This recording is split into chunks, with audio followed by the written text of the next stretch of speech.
जय हिंद दोस्तों, आपके अपने YouTube channel A2 study classes में आपका स्वागत है। आज हम बात करेंगे आपका क्लास 10 NCERT ऑब्जेक्टिव क्वेश्चन है। जो आपका सब्जेक्ट रहेगा वो क्या रहेगा, आपका हिस्ट्री यानी इतिहास से आपका ऑब्जेक्टिव आंसर क्वेश्चंस होंगे, जो हम आज आपको बताने वाले हैं। जो आपके हर एक बोर्ड एग्जाम में एक एक क्वेश्चन को क्या करता है, आप कोई भी गाइड होगा आप उठाकर देख लीजिए, उस क्वेश्चन को रिपीट करते रहता है। तो आज हम यूरोप में राष्ट्रवाद आपका ये चैप्टर है, फर्स्ट चैप्टर है, उसका हम ऑब्जेक्टिव क्वेश्चन आपको बताएंगे। तो क्लास को देर ना करते हुए क्लास को शुरू करते हैं। तो समझिएगा पहला क्वेश्चन क्या है आपका। पहला क्वेश्चन है, यंग यूरोप की स्थापना किसने की थी। यंग यूरोप की स्थापना किसने की थी। तो ऑप्शन आपका है काबूर ने, ए नंबर। बी नंबर ऑप्शन है आपका मेजनी ने, सी नंबर ऑप्शन है आपका बिस्मार्क ने, और डी नंबर ऑप्शन है आपका गौरीवाल्डी ने। तो अगर आपने ये चैप्टर हिस्ट्री का यूरोप का राष्ट्रवाद पढ़ा होगा तो आपको आंसर होगा, ऑब्जेक्टिव क्वेश्चन है तो आपका आंसर क्या हो जाएगा, B is the right answer. Mazzini ने यंग यूरोप की स्थापना की थी। आप लोग अच्छे से समझिएगा, आपको यहीं पर याद हो जाएगा। आप एक बार वीडियो को देखिएगा और आपको हमेशा याद होते चला जाएगा, दोबारा याद करने की जरूरत नहीं पड़ेगी। अगला दूसरा क्वेश्चन क्या है, यूनान के स्वतंत्रता संग्राम में किसकी पराजय हुई। यूनान के स्वतंत्रता संग्राम में किसकी पराजय हुई थी। तो ए नंबर ऑप्शन है आपका रूस की, बी नंबर ऑप्शन है आपका तुर्की की, सी नंबर ऑप्शन है आपका यूनान की, और डी नंबर ऑप्शन है आपका फ्रांस की। तो आपका आंसर क्या हो जाएगा, बी आपका सही आंसर है। तुर्की की यूनान के स्वतंत्रता संग्राम में क्या हो गई थी, हार हो गई थी। अगला क्वेश्चन है आपका तीसरा नंबर। तीसरा नंबर क्वेश्चन क्या है समझिएगा। तीसरा नंबर क्वेश्चन है आपका, गौरीवाल्डी पेशे से क्या था। गौरीवाल्डी पेशे से क्या था। तो क्या था कि ऑप्शन ए है सिपाही, बी नंबर ऑप्शन है किसान, सी नंबर ऑप्शन है आपका जमींदार, और डी नंबर ऑप्शन है आपका नाविक। तो गौरीवाल्डी पेशे से आपका नाविक था, जो आपका डी नंबर ऑप्शन आपका क्या है, सही है। आगे बढ़ते हैं फ्रेंड्स। चौथा नंबर क्वेश्चन क्या है आपका कि काउंट काबूर को विक्टर इमैनुअल ने किस पद पर नियुक्त किया था। मतलब कहने का मतलब चौथा नंबर क्वेश्चन ये कह रहा है कि काउंट काबूर को विक्टर इमैनुअल ने किस पद पर उसको नियुक्त किया था, मतलब चुना था उसको, उस पद किस पद पर बैठाया था, नियुक्त किया था। तो ए नंबर ऑप्शन है आपका सेनापति, बी नंबर ऑप्शन है आपका फ्रांस में राजदूत, सी नंबर ऑप्शन है आपका प्रधानमंत्री, और डी नंबर ऑप्शन है आपका गृह मंत्री। तो आपका आंसर क्या हो जाएगा, सी इज द राइट आंसर। आपका प्रधानमंत्री पर नियुक्त किया गया था, ये आपका सही आंसर है। अगला क्वेश्चन है फ्रेंड्स आपका 5 नंबर। 5 नंबर क्वेश्चन क्या है कि रक्त एवं लौह की नीति का अवलंबन किसने किया था। अवलंबन का मतलब क्या है कि रक्त एवं लौह की नीति को किसने अपनाया था, किसने शुरू किया था। तो ए नंबर ऑप्शन है आपका मेजनी, बी नंबर ऑप्शन है आपका हिटलर, सी नंबर ऑप्शन है आपका बिस्मार्क, और डी नंबर आपका क्या है ऑप्शन, विलियम फर्स्ट। ठीक है, तो आपका आंसर क्या हो जाएगा, बिस्मार्क आपका सही आंसर हो जाएगा, यानी सी नंबर आपका ऑप्शन सही हो जाएगा। बिस्मार्क जो रक्त एवं लौह की नीति का क्या किया था, उपयोग किया था, अवलंबन किया था। तो फ्रेंड्स आपको अगर कोई डाउट होती है, ठीक है, अगर कोई क्वेश्चन में प्रॉब्लम होती है तो आपको डिस्क्रिप्शन में आपको इंस्टाग्राम आईडी का लिंक दिया हुआ रहेगा, वहां से आप उसको फॉलो कर मैसेज कर आप पूछ सकते हैं, या फिर कमेंट के थ्रू, कमेंट के द्वारा आप हमसे आंसर ले सकते हैं, और हम आपको जल्द से जल्द आंसर तुरंत एकदम देंगे। आपको थोड़ा सा भी देर नहीं होगी, और आप मन लगाकर पढ़िए कि इस बार आपको बोर्ड एग्जाम में बहुत अच्छा करना है और बहुत अच्छा से अच्छा नंबर आपको लाना है। फ्रेंड्स अगला क्वेश्चन आपका छठा नंबर। छठा नंबर क्वेश्चन क्या है कि वियना कांग्रेस के द्वारा फ्रांस में किस शासक वंश की पुनर्स्थापना की थी या स्थापना की गई थी। ए नंबर ऑप्शन है आपका हैब्सबर्ग, बी नंबर है आलिया, सी नंबर है बुम्बो, और डी नंबर है जारा शाही।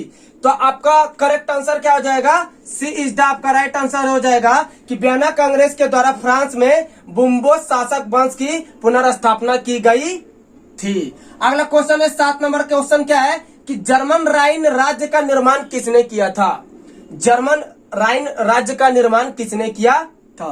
तो ए नंबर ऑप्शन है आपका लुई 18वां, बी नंबर है नेपोलियन बोनापार्ट, सी नंबर है आपका नेपोलियन तृतीय और डी नंबर आपका ऑप्शन है बिस्मार्क। तो आपका आंसर क्या हो जाएगा? B is the right answer. Napoleon Bonaparte German Rhine राज का निर्माण किया था। अगला क्वेश्चन है 8 नंबर। 8 नंबर क्वेश्चन क्या है कि मरियान किस देश के राष्ट्रवाद की प्रतीक थी?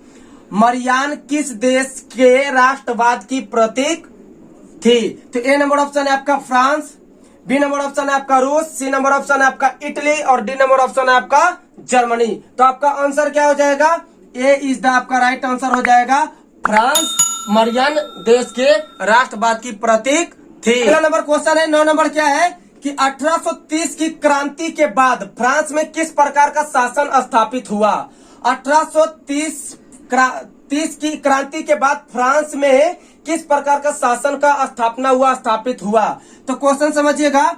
ए नंबर ऑप्शन है आपका निरंकुश राजतंत्र, बी नंबर संघीय शासन व्यवस्था, सी नंबर आपका है गणराज और डी नंबर आपका है संवैधानिक राजतंत्र। तो आपका आंसर सही क्या हो जाएगा? ए सही आपका आंसर सही है। निरंकुश राजतंत्र की स्थापना हुई थी। 10 नंबर क्वेश्चन क्या है कि एक्ट ऑफ यूनियन किस वर्ष पारित हुआ था? एक्ट ऑफ यूनियन किस वर्ष पारित हुआ था? तो ए नंबर ऑप्शन है आपका 1688 ईस्वी में, बी नंबर ऑप्शन है आपका 1707 ईस्वी में, सी नंबर है 1788 ईस्वी में और डी नंबर आपका ऑप्शन है 1807 ईस्वी में आपका ऑप्शन है। तो आपका आंसर क्या हो जाएगा? ए आपका सही आंसर है। 1688 ईस्वी में एक्ट ऑफ यूनियन क्या किया गया था? पारित कर दिया गया था। आपका 11 नंबर क्वेश्चन क्या है कि सेडाओ के युद्ध में किसकी पराजय हुई थी? पराजय का यानी हार हुई थी। क्या होता है? पराजय का मतलब क्या होता है? हार। मतलब सेडाओ के युद्ध में किसकी हार हुई थी, पराजय हुई थी? तो ए नंबर ऑप्शन है आपका प्रसा की, बी नंबर आपका है सार्डिनिया की, सी नंबर ऑप्शन है आपका ऑस्ट्रिया की और डी नंबर आपका ऑप्शन है नेपुलस की। तो आपका आंसर क्या हो जाएगा? अगर आप अच्छे से बुक को पढ़े होंगे तो आपको आंसर पता होगा और नहीं तो मैं बताता हूं आपको, आप याद कर लीजिएगा। सेडाओ के युद्ध में ऑस्ट्रिया की हार हुई थी। सी इज द आपका राइट आंसर है, पराजय हुई थी।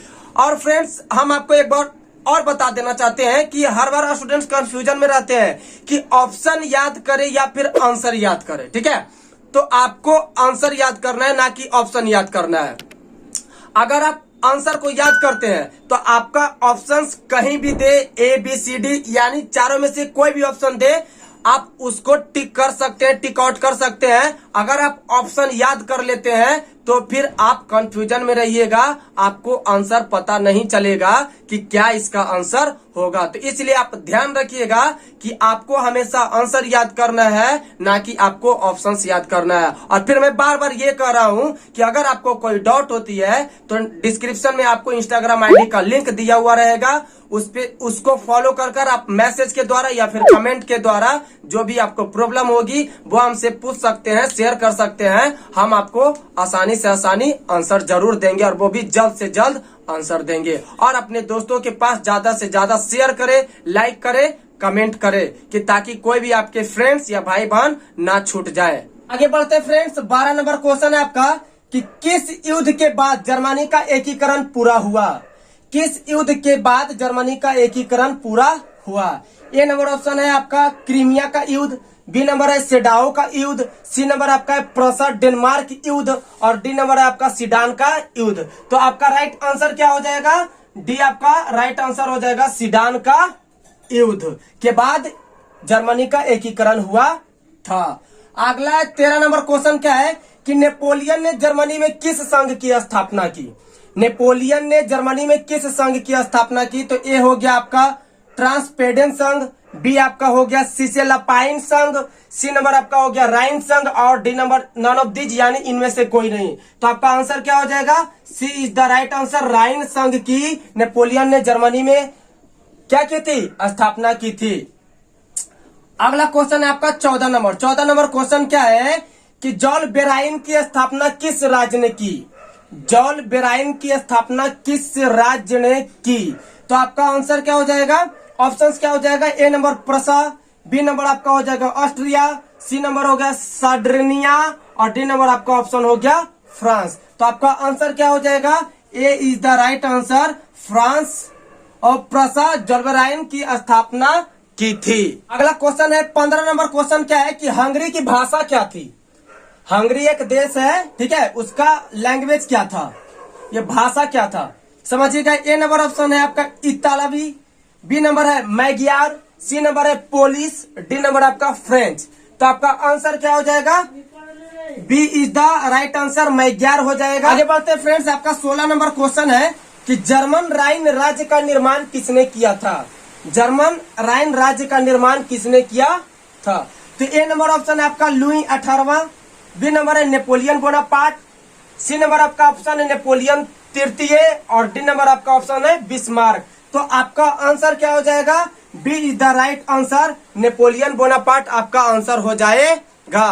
फ्रेंड्स आगे बढ़ते हैं, आपका 17 नंबर क्वेश्चन क्या है कि यूरोप में राष्ट्रवाद की पहली स्पष्ट अभिव्यक्ति कब हुई। यूरोप में राष्ट्रवाद की पहली स्पष्ट अभिव्यक्ति कब हुई।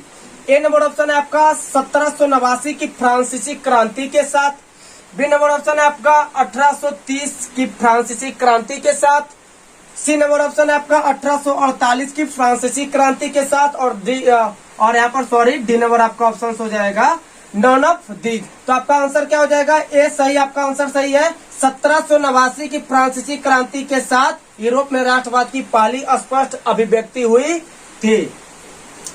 अगला क्वेश्चन तो आप आंख बंद कर आप इसका आंसर बता सकते हैं कि यूरोप का मरीज किसे कहा जाता है। ये सब तो हर कोई बच्चा जानता है कि यूरोप का मरीज किसे कहा जाता है। तो ए नंबर ऑप्शन है आपका प्रसा को, B number Austria, C number तुर्की को, ब्रिटेन, डी नंबर ब्रिटेन को। तो आपका सही आंसर क्या हो जाएगा, तुर्की को यूरोप का मरीज कहा जाता है। अगला क्वेश्चन आपका 19 नंबर क्या है कि मेटरनिक का पतन किस वर्ष हुआ।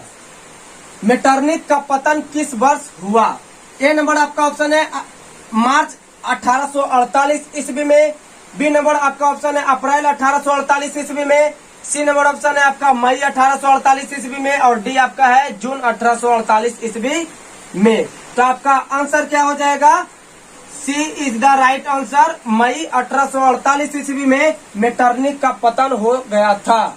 आगे बढ़ते फ्रेंड्स, आपका 20 नंबर क्वेश्चन क्या है कि फ्रांस में किस शासक वंश की पुनर्स्थापना वियना कांग्रेस द्वारा की गई थी।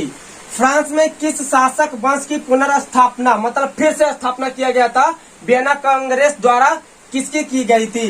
तो आपका ए नंबर ऑप्शन है ऑर्लिया वंश की, बी नंबर ऑप्शन है आपका बुबो वंश की, सी नंबर ऑप्शन है आपका हैब्सबर्ग और डी नंबर आपका ऑप्शन है जार शाही। तो आपका सही आंसर क्या हो जाएगा, B is the right answer, बुबो वंश की पुनर्स्थापना वियना कांग्रेस के द्वारा किया गया था। फ्रेंड्स अगला क्वेश्चन है आपका 21 नंबर, इटली एवं जर्मनी के एकीकरण के विरुद्ध निम्नलिखित में कौन सा देश था, मतलब उसके अगेंस्ट में कौन था। तो ए नंबर ऑप्शन है आपका Prussia, B number Austria, C number England और D number none of these. तो आप आंसर बताइएगा, आपका आंसर क्या हो जाएगा, बी आपका सही आंसर है। ऑस्ट्रिया क्या किया था, इटली एवं जर्मनी के एकीकरण के अगेंस्ट में था, यानी उसके विरुद्ध में था। आगे फ्रेंड्स आपका 22 नंबर क्वेश्चन है। 22 नंबर क्वेश्चन क्या है आपका, 22 नंबर क्वेश्चन है आपका मेजनी का संबंध किस संगठन से था। मेजनी का संबंध किस संगठन से था। तो आपका आंसर ऑप्शन क्या हो जाएगा, ए नंबर लाल सेना, B number C Cheka, C number आपका ऑप्शन हो जाएगा लाल कुर्ती और डी नंबर हो जाएगा आपका कार्बोनारी। तो आपका आंसर क्या हो जाएगा कि मेजनी का संबंध कार्बोनारी संगठन से था। आगे बढ़ते हैं, 23 नंबर क्वेश्चन आपका क्या है कि जाल बेरिन एक संस्था थी। क्या चीज की संस्था थी जाल बेरिन। तो ए नंबर ऑप्शन है आपका व्यापारियों की, बी नंबर क्रांतिकारियों की, सी नंबर बुद्धिजीवियों की और डी नंबर आपका ऑप्शन है सामंतों की। तो आपका आंसर क्या हो जाएगा, A is the right answer, व्यापारियों की जाल बेरिन एक संस्था थी। आगे आपका 24 नंबर क्वेश्चन क्या है कि 1829 की एड्रियानोपुल की संधि किस देश के साथ हुई थी। 1829 की एड्रियानोपुल की संधि किस देश के साथ हुआ था। तो ए नंबर ऑप्शन है आपका हंगरी, बी नंबर ऑप्शन है आपका तुर्की, सी नंबर ऑप्शन है आपका यूनान और डी नंबर आपका ऑप्शन है पोलैंड। डी नंबर आपका ऑप्शन है पोलैंड। तो आपका आंसर क्या हो जाएगा, B is the right answer, यानी आपका 1829 की एड्रियानोपाल की संधि तुर्की देश के साथ हुआ था। आगे बढ़ते हैं, 25 नंबर क्वेश्चन क्या है आपका, इटली एवं जर्मनी वर्तमान में किस महादेश के अंतर्गत आते हैं या अंतर्गत है? तो ए नंबर ऑप्शन है आपका दक्षिणी अमेरिका, बी है आपका यूरोप, सी है आपका उत्तरी अमेरिका और डी है आपका पश्चिमी एशिया। तो आपका आंसर क्या हो जाएगा? बी आपका ऑप्शन सही है, यूरोप। मतलब इटली एवं जर्मनी वर्तमान में अभी प्रेजेंट में यूरोप महादेश के अंतर्गत आते हैं। अगला क्वेश्चन है आपका 26 नंबर। 26 नंबर क्वेश्चन क्या है कि यूरोप वासियों के लिए किस देश का साहित्य एवं ज्ञान प्रेरणा स्रोत रहा? यूरोप वासियों के लिए किस देश का साहित्य एवं ज्ञान प्रेरणा स्रोत रहा? तो ए नंबर ऑप्शन आपका तुर्की, B number option England, C number आपका जर्मनी और डी नंबर आपका ऑप्शन है यूनान। तो आपका राइट आंसर क्या हो जाएगा? डी आपका राइट आंसर हो जाएगा, यूनान देश का प्रेरणा स्रोत रहा था। अगला क्वेश्चन है, आगे बढ़ते हैं। 27वां नंबर आपका क्वेश्चन है कि फ्रैंकफर्ट की संधि कब हुई थी? आपको ये सब क्वेश्चन बार बार रिपीट करते रहता है बोर्ड एग्जाम में, तो आपको ध्यान से देखना है, ऑप्शन नहीं आपको आंसर याद करना है, ताकि आपके दिमाग में जाकर सेट हो जाए, बैठ जाए कि आप कभी भूले नहीं। तो आपका क्वेश्चन क्या है 27 नंबर कि फ्रैंकफर्ट की संधि कब हुई थी? तो ए नंबर ऑप्शन है आपका 1871 ईस्वी में, बी नंबर ऑप्शन है आपका 1870 ईस्वी में, सी नंबर आपका ऑप्शन है 1866 ईस्वी में और डी नंबर ऑप्शन है आपका 1864 ईस्वी में। तो आपका आंसर सही क्या हो जाएगा? A is the right answer. 1871 ईस्वी में फ्रैंकफर्ट की संधि हुई थी।